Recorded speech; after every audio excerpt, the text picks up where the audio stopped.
Welcome back to the Creative Chronicles. Y'all, today we are slowing things down in the best way possible. I'm chatting with Michelle Simmons, founder of Slow North, a natural lifestyle brand born here in Austin and built with intention, creativity, and an overall sense of calm. What started in her garage with a hot plate and a vision for a clean burning candle has grown into a thriving business rooted in sustainable practices, handcrafted products, and such community connection. We talk all things entrepreneurship, the value of listening to your gut, and especially to your customers, and how to build a brand that truly reflects who you are.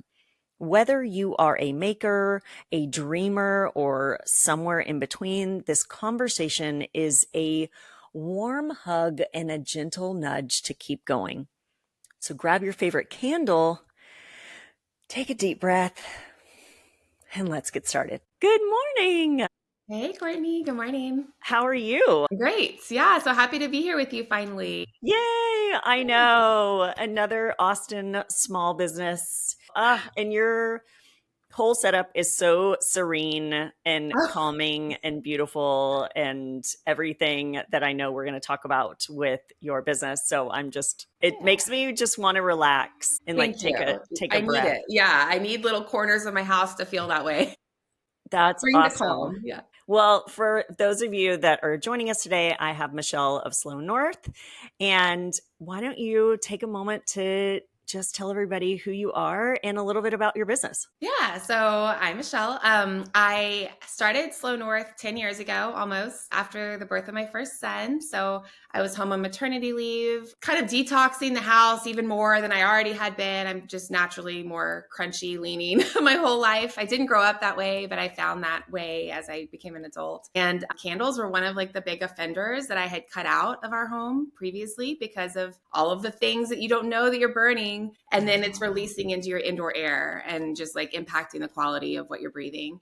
And so things like synthetic fragrances, paraffin wax, all these undisclosed chemicals. And so I was like, wouldn't it be cool if I could start a company? And honestly, it was going to be hands off. I wasn't going to be pouring the candles. I was going to find an amazing candle company to make them for me, but just making a candle that was really beautiful and didn't look, because I mean, 10 years ago, that didn't look like so tie-dye hippie or something, like that could be more just minimal and fit into any home and not draw attention to itself that it's a natural candle, like there were some really pretty natural candles, but we were a little early, I think, in that space. And so yeah, that's how we got started. Is I was like, let's do it. And then I started popping up at some markets and doing in-person farmers markets, like a parking lot of a local grocery store, like anywhere that would have me.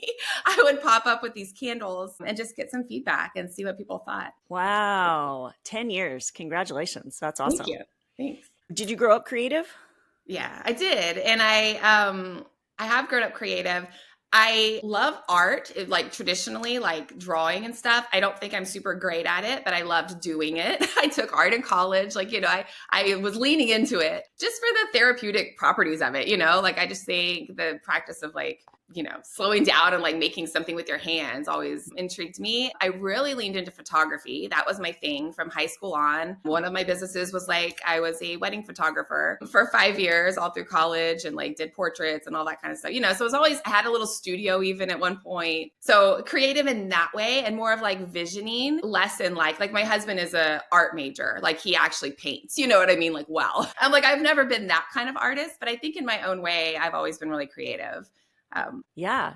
But I think also the art with candle making. I mean, like there's an art and a science to it because you're having to think through scents and Mhm. like just your packaging and your marketing is so thoughtful. Even though it's simple, it's very, you can tell that you put a lot of thought into it. Just even the fonts. Like I love everything about it. And if you need to take a moment to go pause this recording so that you can go to Slow North and look at the website and see what we're talking about, then please do that and then come back to us because it is a true creative art. So let's talk a little bit about how did you even know where to begin? I'm going to figure out how to make a candle. Yeah, yeah. So what I started with, as I mentioned earlier, like I was like, I'm not going to be making the candles. I had never made a candle. I'm not like a lost, candle maker. I mean, this is a new thing for me 10 years ago, but I knew that the candles I wanted to make and bring into the world, like I had a vision for what I wanted, and they had to be essential oils. So no fragrance oils in the scents. And they had to have a good scent throw because that was like one of the complaints of people that switched to natural candles if they were used to artificially fragrance, is that they're not as strong and the scent doesn't linger as much, which is all true. And in my opinion, better because that's like that those are the particles that you're breathing in that are lingering in your air. And then they had to be soy wax. And so with that like in mind, I reached out to some companies and had them make a first round of like private label candles essentially for me. I got them back. I didn't love them. I don't know. I'm like, I think we could do better. I sold through those, got some feedback, and then I was like, I want to get a wax melter. Like I'm gonna get like a pot. So I had a pot and a hot plate. And then I got all my essential oils out. And with the other company that I started with, I had to kind of like choose their scents. And so I was like, oh, this is going to be awesome because now I had all my Q-tips and my different droppers. And I was like figuring out different blends. And that was the start. I mean, Slow North started with the first candles, but that wasn't, the real one was me in my back garage, like with my hot plate, figuring it out. That's So, amazing. Do you feel yeah. like you're like a science experiment, like Here we chemistry go. 101? Yeah. I guess we're Wow. making candles now. But how cool that you listened to your gut, It You wouldn't had have that first been, round and it wasn't what you thought and yeah, you knew that there could be something better and yeah, truer. So I think that's super important and you can see that that's evident in your brand that you have stayed true to your number one mission and your vision. Like even as you've expanded, which we'll get into, but like mhm, that has been the core of it is this clean living and this simpler way of life. And that's just so yeah, awesome. I think that's a definitely. true message to all of us, just to remember what it is that we're so passionate about. Thank you. Yeah, it's definitely been the thread that, helps me with any decisions I need to make. We always fall back on like, is it transparent? Is it natural? Are we like doing it in a sustainable way? I feel like it's like Slow North is almost like an aspirational version of me. Or so, you know what I mean? It's Mm. like, it's everything I love and value in like a really beautiful presentation and like Mhm. offering. And so it kind of like pulls me back to it, like if I start like being frazzled or whatever, that like in real life I'm like, this is like what I know to be true and what I'm Mm. aiming for. So like let's redirect, Michelle, let's light a candle. Practice what you're saying, like everyone is wanting to do right now, to just kind of like Yeah. connect with themselves and ground down and like be more present here. So Yeah, that's beautiful. That's yeah. so beautiful. So prior to candles, what were you doing in a before life, let's just say? My prior life. So I was selling kitchen cabinets and I was a territory sales rep. So my territory was Texas. I would drive around and call on builders, new home construction, and sell our cabinets to them. So I was like a vendor rep. And that's what I did. First job out of college actually was with a cabinet company. And so I did that, I don't know, for 12 years or whatever. Before I started Slow North. So. Wow. And then was it an easy transition, I guess, to like an easy, like, yes, I want out of corporate America? I think I was sort of lucky in that my job wasn't like I wasn't going into an office every day. I had a lot of flexibility. And in a way, I owned my territory like a small business. I majored in small business and entrepreneurship. So I think this was always in my heart. Like I wanted eventually to start something that would stick. I've started a lot of things over the years, as I'm sure all of us have. And so I think treating my like sales territory as a little business and having the direct relationships with people, the transition felt scary in the instability of the paycheck, like, Mhm. okay, here I go. And granted, I started, as a side thing. I didn't leap fully into it for a while. I actually hired someone before I quit my job. It was like this, like, how do we work into this and like see that money's coming in before I can take a leap? And of course, I also had a husband that, he was working. So it wasn't like I just had a new baby. You know what I mean? So there's like a lot of factors to like play into this. Mhm. And just the upside of having a business, like I think I was all starry eyed, young entrepreneur, like I'm going to work, 4 hours a day and all this stuff, and of course we know, like, especially in the beginning years, that's just for a lot of us, it wasn't the case. And so, Wow. So I had no idea that small business entrepreneurship was a degree plan. It was, yeah. I mean, I was undecided until the final hour. They made me choose something, and I was like, okay, because I couldn't decide. And I was like, business management, but with a concentration in small business and entrepreneurship. So with that track, I got to like do a business plan and like do a mock-up business. I mean, we Wow. got to do a little bit more hands-on in that realm, but still, I mean, that there's nothing. It's like I feel like this is its own MBA. You know what I mean? Like Yes, running your own business, you just learn everything the hard way and you figure it out for yourself. And yeah. absolutely. And there's no handbook. There's no, No, I there's mean, no and every business is one. so different. Yeah. Yes. I think that's what I love, that I'm so glad we've found each other. And, there's other people, like, I think Austin has a great, strong community of this, Yeah. but I think it's even outside of Austin. It's great to be able to call somebody because you get it. If you're like, I need to pay this tax. I don't know where I need to go, or this hiring problem, or, all of the things that just you never knew you needed to find out. And at the same time, that's why we do what we do, right? Because Keeps it interesting. we like the challenge, I would say. So let's talk a little bit about the name and like Yeah. where that came from and how you made that decision. Yeah. So slow north starts. So the slow part is like we're hand making everything back to basic ingredients, just more slower way of living. And then not the north part is our compass for like the decisions that we make. We're wayfinding our way. It's like one small step at a time. And so my idea around it is that we're approachable. We're not like a pretentious, have to do everything perfectly. It's just like make one swap, like let's switch out your Febreze for a natural linen spray, or whatever it is, like just little changes. And then you look back, a year or two later, and you're like, oh wow, we've made a lot of improvement in our health, like holistically. And then Slow North, I mean, it encompasses a lot of things. It's not just like, Michelle's candles. Like my vision for it was that we could be more of a natural lifestyle brand. So that's been fun to see, play out as we've gone along. You've gone from candles to really, I know I'm going to you can correct me here, but like, I just think of like the eye masks, Yeah. like, and doing a lot for health in natural ways. So talk a little bit about that product line and how you've evolved. Yeah, so that's a really fun addition that we were able to add to Slow North. So the eye masks, they're weighted eye masks and neck wraps, and they're filled with unscented lentils. So traditionally, you'd see something like that filled with like plastic beads. And then they're not scented, so you can either use them unscented or spray like a linen spray on them.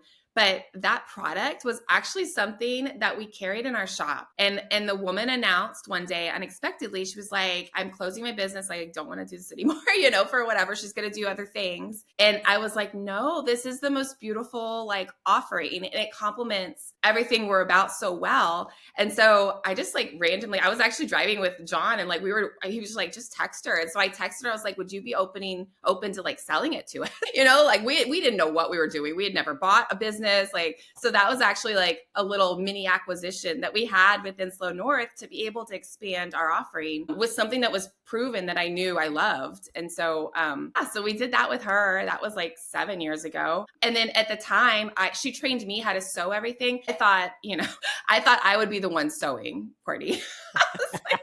Again, I have never sewn really, like, so I was like, oh, sure, I can sit in the back of our shop and make these. And then quickly, they took off. And so we hired very experienced stitchers that we have on our team now. To help you. Yeah. Well, you could have sewn them if they were like you sold one or two, Yeah, but I think that you were doing that. And by this point, how many kiddos did you have? Two? So I at had least? 2. So yeah, Okay. we had Levi's 7. So I guess I was maybe like pregnant, like just about ready to have Levi. But yeah, so I feel like that's just kind of my MO is like bring it on. Like I can do it. Like let's learn how to do it. And then I realized quickly, like, okay, if it's a good idea, which I'm so thankful that they've taken off. I'm like, we have a team now that does this, and we're able to like employ more people and like just keep this like really. I feel like the weight of the eye masks and the neck wraps people use for so many different purposes. Like it feels grounding and calming when you have like a hot pack over your shoulders. Even like you don't have to have pain to use it, And so I think that's just a really beautiful compliment to all of our aromatherapy products that we already had. No, absolutely. It's like now I mean, just even that moment, like you're saying, you take, 5 minutes. It's like, I want to put that on my shoulders and light a candle and just have 5 minutes to just kind of like step away from everything. That's so cool. Okay. So you now have a team, but going back to what you had said earlier, you started farmers markets just doing this in the back garage. So Mhm. let's talk about that journey from farmers markets to when you opened the shop and kind of Yeah. like morphed into something that we have now. So such a story. So I was working, we had moved from the original garage and we had now a new house that like in the neighborhood where our shop is currently. And we had a studio in the back. So I had two team members part-time. They were coming in using our restroom, our microwave. We had one bathroom. It was a very personal, intimate kind of relationship. And I was pregnant with my second son. And I was like, I don't think I can do like the whole postpartum thing with like people coming in and out. And so I feel like that motivated me to start looking for any space. I was like, if there's anything we could just move our production into. So I'm driving around, I see a sign in this window and this man is essentially subletting parts of the shop that we're in now. But at the time we had the first, whatever, like 600 square feet and I put a curtain up. And so we had from the curtain to the front, which was like the window facing. I was like, oh, good, we have a retail shop, And all the time in the back, there's like two tech guys working. There is a podcasting person. There's a tailor. Like literally all of these other small businesses just like popping up, subletting. All is going fine. One day I show up and we're locked out. And what had happened was the guy, and this is like, baby business owner, I didn't know what I was getting myself into. We had been paying the guy, he was not paying the main landlord. And so none Whoa. of us could access any of our equipment or anything in there. And so that was the impetus for me becoming like the main leaseholder in our current shop because I was like, why, you've just put us out of business. Like all of our stuff is in there. Like, and Yes. so we were able to swing it. But I mean, I feel like I got so lucky in a way, like it didn't feel lucky at the time, but it backed us into a proper like retail shop space in a shopping center that I think, just from a financial standpoint, all of the reasons I wouldn't have been able to get into traditionally, right? Mm. like I was kind of a squatter at that point. Like we were in there and I was like, can we make this work? And so, yeah, that was what happened. That was 7.5 years ago. And then, so we made everything there. And then we had part of our space was like retail. And then we started carrying other like local makers and brands we admired and hosted candle making workshops. It gave us the opportunity to bring people into like a public space and teach classes, which was phenomenal. And we still do it. So Yeah. yeah. That's been something that you have continued, is that community, like bringing people in so that they can understand the process because everyone's so fascinated by it, right? And so they want to be able to learn. But not only that, I mean, you've hosted several different events and classes over the years. I know we've done clay, Yeah. in the past. And what do you enjoy about that, about being able to kind of bring creatives together with the Yeah. community? I feel like it's part of our ethos of slowing down. So we're like off screens, you're doing something with your hands. It's usually, I feel like I take the candle making process for granted a little bit at this point, but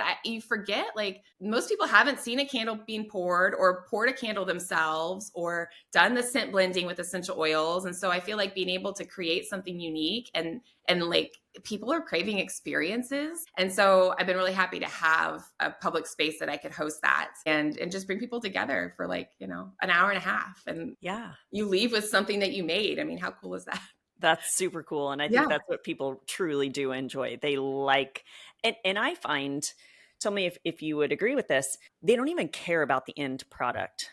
Right. It's the experience and the process of just doing something different and being creative and working with your hands. So at the end of the day, they're like, my clay looks like crap. But I had so much fun. Yeah. And that's what's cool, is just creating that space for people. Totally. And it's like I know we had you come in and do like the light up cactuses one time. I mean, the experience, it's like every time they look at the thing they made, they remember the people, their sister, whoever they were with doing the workshop, and I feel like the same with the candle. I mean, a lot of times people are concerned about the scents blending together and not like liking the scent or like, what if it smells bad? I'm like, first of all, it's not, and like nothing that you put together is going to smell bad. They're all great. And secondly, yeah, like at the end of the day, they're just so proud walking out with their little baby candle that they made, like it's a great time. I don't think I've ever made a candle with you. Come on, Courtney. I know. Let's get on this. Now I just called myself out. So now I have to do it. Everybody should hold me to this. But you have done so much, like from farmers markets to the shop to now online and wholesale opportunities. And I think that is incredible. And I look at it and go, oh my gosh, but also that seems so daunting to me. What Yeah. was that like for you? Yeah, so that was really exciting, actually. I definitely approached them, my first wholesale account. It was a little shop. She carried jewelry and like a very small selection of gifts. And she was in my neighborhood. And I just like emailed her, like cold pitch. I was like, hey, I'm your neighbor, like, can I come put these candles here? And of course, in the beginning, it was like a consignment situation or, like just to see. And she actually gave me a lot of good feedback on packaging and like what people were looking for. And then I like right away hired a business coach because I was like, if this is going to be a thing that replaces the income that I was, leaving or wanting to leave, I was like, we have to like ramp this up, And so I've always looked at it as a business. It wasn't like, I know a lot of artists like start as art, and then it's like their hobby. For me, since I wasn't a candle maker, I've always looked at it like a business. And I think as we've grown, the idea, it was very daunting, feeling like I was going to, be able to cover a part-time helper. Like that idea of like paying someone regularly was so scary. But my coach helped me with that. I feel like just having someone a little bit ahead of you that can like give you that nudge, like, this is the next step. And then you can test and see if it works or not. It puts a little bit of pressure on you. Like, okay, that I'm going to go to this market, weekend markets. It's like not the favorite thing to do all the time, especially, depending on how your life is going. But it's like, that's the opportunity to get that really good in-person feedback on your products.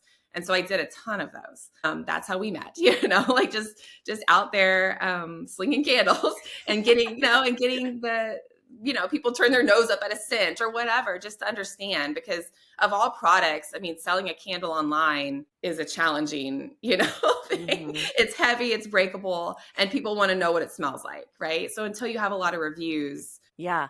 And I think you're also bringing up something I think about is going out there and being in front of people, getting that feedback, whether that's at markets or if you're able to have a storefront, but then also listening and not taking it personally. So if people maybe don't like a scent and people are going to make comments, right? Sure. They're very free to tell you what they don't like. And I think what we can do is listen to that feedback and see how much of it we're getting and then learn to make those changes so that you do tweak your products to sell your products. Because that is the end goal. You had it such a key point. We're not, if you want this to be a hobby, I think that's totally fine. But if you want this to be a business, you have to switch your mindset really quickly to think, I have to sell things. And in order to sell things, I have to get that feedback and figure out what works. Yeah. I feel like looking at the data a lot of times, because emotionally, like I'll be attached to something. This happened 2 years ago. We discontinued a scent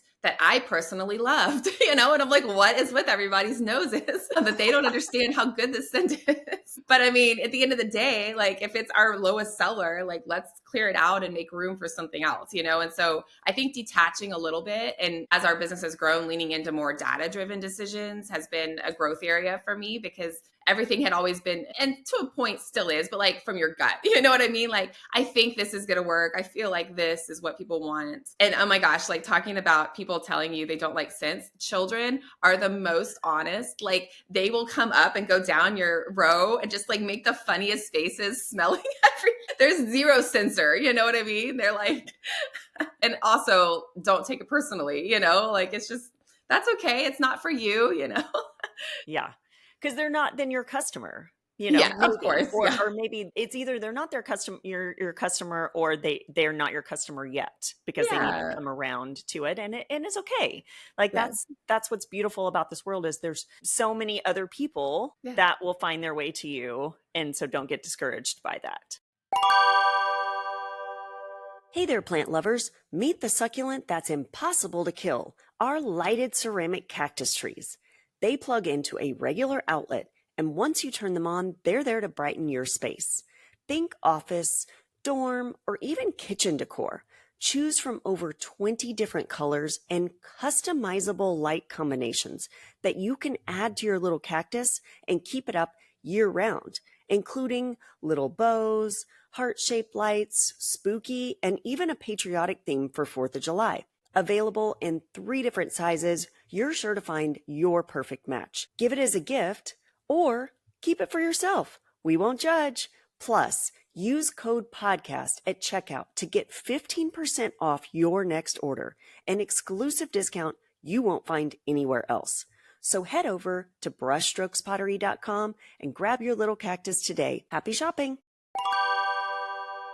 You talked about the business coach, which I fully agree with, but I think a lot of people might say, and this might be outside of business too. This could be like a fitness coach or somebody like that. And I think it's the fear of maybe putting down the money or putting anything towards that because they're like, I just can't afford this right now, or this just it's. And I've done this in the past, but I know that once I've done it, then I'm like held to something, and it's like forces me to show up differently. What advice would you have to people that are in that same mindset, that maybe they're a little bit fearful of taking that leap to find a business coach or a CPA or anything like that to help their business move along? Right. Yeah. I think my take on it was like, I did everything in really small baby steps. And so I'm a lifelong learner. I think probably you are too. It's like, I appreciate the value of learning from people that are ahead of me. So I'm sold, like I bought into all that. But I think, yeah, like having the actual money, and it's an investment in you. And I've always looked at education as that, like, can't ever take it away from me. You know what I mean? Like it's in there somewhere, it'll pop up when it needs to be, applied again one day. But I, like for bookkeeping, I found a woman actually when I popped up at one of my markets. She came up to me and she was just getting started as a bookkeeper. And so like that felt very approachable. I was like, okay, like I can just pay you hourly and we'll sit together at a coffee shop. And she trained me in QuickBooks. You know what I mean? So I feel like there is a way to like level up no matter what stage you're starting at, because I definitely wasn't making enough money to like have a bookkeeper on staff or like, and same for the coach. I mean, she offered a really reasonable package. It was just like every 2 weeks I had a check-in call with her and, went over whatever pressing questions I had, or like when I was working with the wholesale account, she helped me with like pricing of how to, she was like, Michelle, like you're not actually priced to be able to wholesale because my prices were too low, like you're not going to have a business in a year if this is what you do. So I think just having extra eyes, the value of that quickly paid off. You know what I mean? Like, I feel like once you start, you have some momentum. You're like, okay, I see what everyone else is talking about. Like, and of course, you have to have the right people in your corner and still make the decision yourself, because everyone has opinions on your business, solicited or not, even if you're not paying them as your coach, and just take it and evaluate, like, is this something I need to take on and like apply, or is just good feedback? Thank you for the feedback. I feel like a lot of times I trust opinions more of someone who's done it versus like bystanders or someone that's watching you do a thing and that hasn't built a thing or done a thing. It doesn't have to be the same thing, but I feel like someone who's been in the trenches understands more of your mindset and like your risk tolerance and kind of where you're at, where your head's at. So For sure. yeah. Family always has very strong opinions. I wasn't going to say it, but I'll say it. Yeah. And I love my family. Yeah. But, and I think you could talk to a lot of makers and artists, and that's just something that always comes up. It's like, how's that little business going? Yeah. And you're like, well, Right. it's doing pretty well. It's employing people. It's, yeah. And I think it comes from a place of like, they want you to be stable and secure. And it's something that they've never done. And it feels really risky, And so I think that's the value of like coming together with people like you and like other entrepreneurs that get it, like we understand whatever this drive is that's driving us to go do these, riskier paths. We're sharing it. It's in common. So. And I don't think it's mean-spirited for the most part. I can't speak to everybody, but I think it does come from a place of their own fear, because you're right. They haven't done it. And maybe they don't have that same drive to like take that extra risk. So it's kind of coming, I heard this recently, it's like coming with compassion for them, because it's not something that they would ever do, because that's fearful. And so it's having the compassion for them, but then also trusting yourself to say like, that's wonderful. I'm about to go jump off this cliff because, to the next big thing, because that's just what I do. It's like your life journey. Yeah. I mean, and it's not for everybody, right? Of course. And so it's like, I just feel like being true to yourself and like following your calling of something, like whatever this path is that you're heading down, and just hoping that they'll be supportive of you along the way. And if not, Yeah. Absolutely. I just said that and I thought I had a moment of thinking jump off a cliff and like adrenaline junkie. And I'm like, I'm so not that person. yeah. Like don't want to book the zip line tour that on our Hmm. cruise that we're going on and all this kind of stuff. But at the same time, with anything entrepreneurial, I'm like, yes, like Hmm. put me on that zip line to Hmm. like get to the next level, which don't you think that's kind of crazy? I think I feel like it's, Marie Forleo's like everything is figure outable. I think it's that something like that inside of us where it's like, I trust that I can figure it out. Mm, And so I hear you on other things. I have like a lot of control. Like I need to know where parking is. I need to know, if someone's planning something that I haven't been to before. But yeah, I mean, you don't know any of that when you're moving forward in a business, but there's some sort of blind trust in your ability or our ability to figure it out, yeah. whatever the next thing is that keeps us going. Yeah, I love that. Okay, I have to ask you because I love we talked about it a little bit so much packaging and how you kind of developed your style and aesthetic with that because I know that that is something else that can be overwhelming to kind of like hone in and figure out. And I know your packaging for candles has changed quite a bit. Mhm. So, can you share Yeah. how that started? Yeah, I started when I was making candles. I was going to IKEA and buying the cork toppers for their juice like pitchers, and because they fit my candles perfectly. Because the company I was buying our candle vessels from didn't make corks. And so I was making runs and clearing out IKEA to make my corks, and I was hand stamping them. Like I had a vision for what I wanted this thing to look like. Of course, that's not very scalable at a point. And then we ended up ordering like corks from Portugal, and like we like made direct relationships with people. But now we've actually moved away from the corks. We're using like a plantable seed paper topper because we get feedback, and I'm Mm, listening. I'm like, people collect, our candles, and they're like, I have 10 corks. What do I do with all these corks?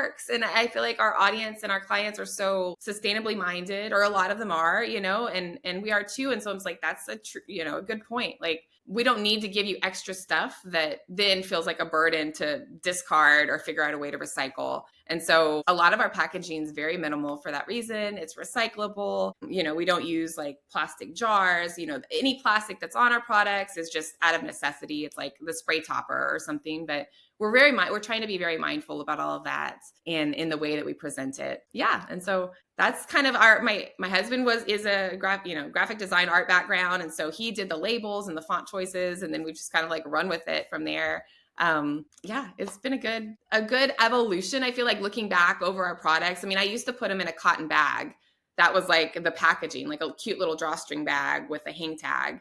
Also a little like extra, because people are like, what do I do with the bag? I'm like, I don't know, for your jewelry. But yeah, we've and just kind of now there's no pivoted. bag. No bag now. No bag anymore. They just get the candle. And then I Yeah. love the sustainability that you have built in. And Mhm. and I tell me if I'm wrong, if this is just for local at least, you can bring your once you've burned your candle, you can bring it back in and have it re-poured. Yes. Yeah. So we just did that. People have been asking for a while, and we would do it like in store, but now it's official. We have a candle bar so people can bring in and, for a good price, like refill their candle and just reuse the vessel, which especially local people, it's like that's all they want. They just want to like have the candle again. They don't need to buy a whole new round. So yeah, that's been a great offering. I love the benefit of having a physical space that people can come into has been huge for any of our refill products like bath salts and bar soap, package free. And so we really are leaning into that for our local folks. That's awesome. Yeah. And now new things coming up for you with just shop and production. So that's exciting to just kind of bring it all together. But what's next for Yeah. you? Can you So tell us that's like what's on the horizon? Yeah, so that is, you're alluding to it. That's the next thing for me to think about is we're consolidating kind of like what we used to have where we had our retail shop and our production space all in one spot. As we grew, we had to split them off. And so our production like maker studio is 1.5 miles from our current retail shop. And in June, they're going to merge back together. And I'm so excited to have our whole team under the one roof. We have 9 people on staff, and we feel a little fragmented, like Mhm. we're running restocks between shop and studio, and it's just going to be so great. And now anyone that comes in to visit us will get to peek in and see where we're actually making our candles. We can offer like larger workshops for 20 people in our candle production area. And so it's going to be great. I'm super excited. That's got to feel bringing you back to that moment of peace. That's got to be you're ready for that moment where you can just like sit down and breathe and Yes. just like Yeah. have it all together. Yeah, have everyone in one spot again. Yeah, so the efficiencies will gain. I mean, it wasn't ever the vision. It just was kind of like, as things went, we outgrew the shop. And so it's like, well, we have to be somewhere else. And then now here we are, so I'm super excited about this new phase for Slow North. Yeah. Yeah. Great lessons to have too. You grew out of a space. Like you had a product that you had a vision for way back when that has evolved to the point that it is now. Did you ever think that this would be where it was? No. And I don't think, I mean, I was just listening to a book and it was talking about like anyone that's had any success in something wouldn't have been able to tell you how they were going to get there. Do you know what I mean? It's a combination of so many things. I always wanted it to be something that, I envisioned myself being part of it, like more hands-on. And, now I'm not the one actually pouring candles because as you have to like step out and like vision cast for the whole company now, like more of that instead of like making the thing that I'm selling. And so I just feel like this responsibility to our team and just like the future of the company to like look further down the road. No, but we've had just some amazing opportunities to pop up with like some corporate brands and some cool features.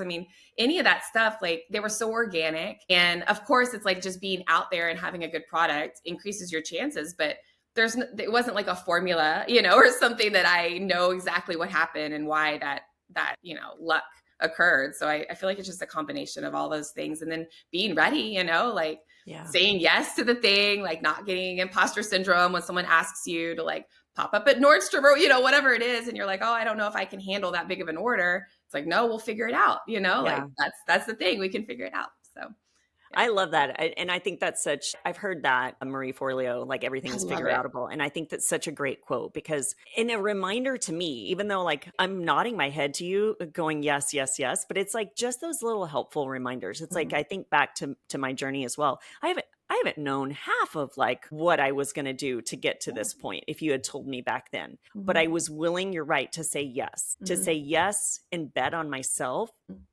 that I would figure it out. Maybe it's messy. Maybe it's a complete, crazy behind the scenes, but that's how we learn and that's how we grow. Yeah. And I think that's beautiful. If you could go back, I'm going to put you on the spot here. Oh, sure. If you could go back and tell yourself 10 years ago one piece of advice, what do you think it would be? I'm thinking through this too. I've gotten better at it, but I think acting quicker, like if something isn't going well, and having harder conversations quicker. I think that's been a learning journey for me as a recovering people pleaser, like growing up, it's like disappointing someone or having, and being able to separate like a business decision from a personal decision, it's like, it isn't personal. So I think in the roller coaster that is business over the last 10 years, through all the things we've been through, I think there's been opportunities where I would have like, looking back, of course, like, gosh, if I had done this sooner, X and Y and Z wouldn't have happened, but now, like you said, it's a lesson and I can look back on it and remember and now do differently moving forward. And it's just like the evolution of us being CEOs of something that, like you said, you wouldn't have dreamt that this is where we are 10, 12 years ago. So it's like, you have to just learn as you go. And so, I think just making decisions quicker. Yeah. And trusting your gut. I think I would tell myself to trust your gut and don't be afraid to ask. You never know what's on the other side if you don't ask. Yeah. Yeah. That's a great one. Yeah. We still learn stuff every day, right? That's the beauty of it. You can always learn and we're at this place and it's like, okay, we still want to get to this, next level. It's always going to be a learning lesson. And I think it's beautiful to be able to have other female entrepreneurs that are in this space figuring this out together. Because I think from the female side of things, it hits differently. You're like we touched on, you're a mom of 3. How is that balancing being a mom and small business owner at the same Yeah. time. Yeah. I think I think a lot about the beauty and the freedom that I have and my ability to show up because I am a business. So of course I'm gone, especially earlier when like certain markets and stuff, but in general, like I can make the school lunches and I can, make the class parties, and I'm not asking someone for permission to attend something like that or a doctor's appointment. And so I feel like that upside is huge. And like I remind myself of that a lot when I'm feeling other ways. And, lately, especially, and I don't know if it's just because I turned 40, like, I don't know what it is. Something has shifted in my approach with the energy that I'm putting into Slow North and our business, like the family, like all the different areas of my life, because I'm like practicing being really present where I am. And I honestly haven't been able to say that I've done that very well through raising them all and through COVID, and everyone was homeschooled. I mean, there have been so many times where I'm like, I want to just like play with you, but also I have to run payroll and like real life things, like running a business have to keep happening. And I don't know, it's like something I'm like, it can wait. Like whatever the Slow North thing that I think is an emergency, is it really? Like trying to like settle my nervous system a little bit, and like understanding like can I do it next Monday? Like just put it somewhere. I don't have to think about it anymore. It's on the calendar. So I think I've gotten a lot better in managing my like time blocking and like actually being present when I am with somebody, which I'm hopefully is helping in all areas of my life. But it helps me. Like I feel a lot less frazzled, and so Yeah. I'm proud of that. Like, I don't know, it's really just been the last couple months. This is very new. So we'll see. I hope it sticks. Well, I'm going to be curious to continue to talk to you and see how it Yeah. is. I think that's also Yeah. a little bit of just maturity, right? I Right. mean, we grow Yeah. up and we're like, oh, Yeah. okay, things are just different now. Like Right. I look at it with a different perspective than I did when I was, Hmm. 30. And Yeah. yeah, I think that's the beauty of it all, right? Is Right. just continue, like you said, the lifelong learning. I never would have thought to, like in school I was not scholastically driven like Hmm. some of my even staff that works for me. That was Hmm. just never something that I cared about. I was always into like the leadership activities, but now you talking about like lifetime learning, I find myself as an entrepreneur not being able to get enough information, like wanting to just continuously learn. And I think that that's just such an interesting thing of like finding what it is that is your passion, Yeah. and Right. then you can still learn. Yes.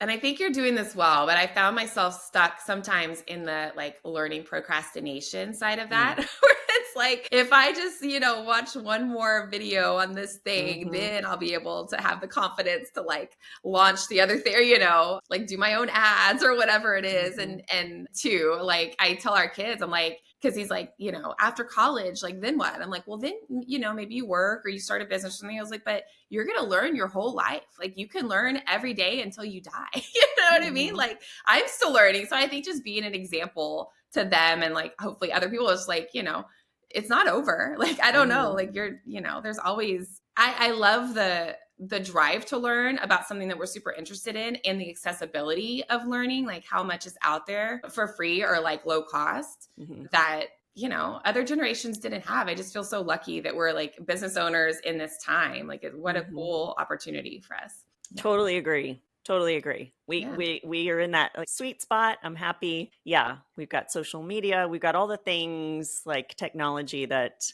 didn't exist before. So Yeah. it's yeah. I said that the other day. I laughed. I was telling my staff, I was like, yeah, we didn't have email when I was in college. And they were like, wait, what? What? And I'm like, not till my senior year. Like we Mhm. literally had to go to the library to check our email. That wasn't, you didn't Right. have a phone that you could just like quickly pick up and like look at something. That was Yeah. so much harder to do all Yeah. those things. Yeah.